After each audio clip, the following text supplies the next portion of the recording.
هول الفطاير بقلبن شي ما رح يخطر عبالكم، مقرمشين ومحشيين من جوا أطيب برجر، والجبنة دايبة والطعم ولا أطيب. لازم تعملوها برمضان.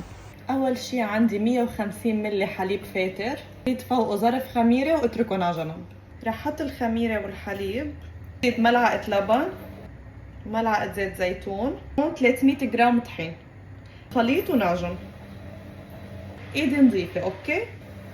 منغطيها بمنشفة نظيفة وريحها ساعة. ليكو طرية بتعقد طلعت. بلشت شكل العجينة ولقسمتها لقطع متساوية وعملتهم بشكل دوائر ورجعت ريحت. الاير فراير وبنشوي فيها لحمة البرجر. البصل المكرمل قطعت البصل وقليته بشوية زبدة وملح، كل شوي بضيف عليه مي لحتى أوصل للون البدية. حضرت صوص كوكتيل، رقيت العجينة وجبت كاب وحطيت فيه العجينة، خلطت موتزاريلا وإيمونتال وتشيدر تشيز والجبنة والصوص وكابيس والكارملايزد أونيون آخر شي، وسكرتها وشلت العجين الزايد. بعدها بصينية مع ورق زبدة بندهنهم بصفار البيض والسمسم ومنحطهم بالفرن على درجة حرارة 200.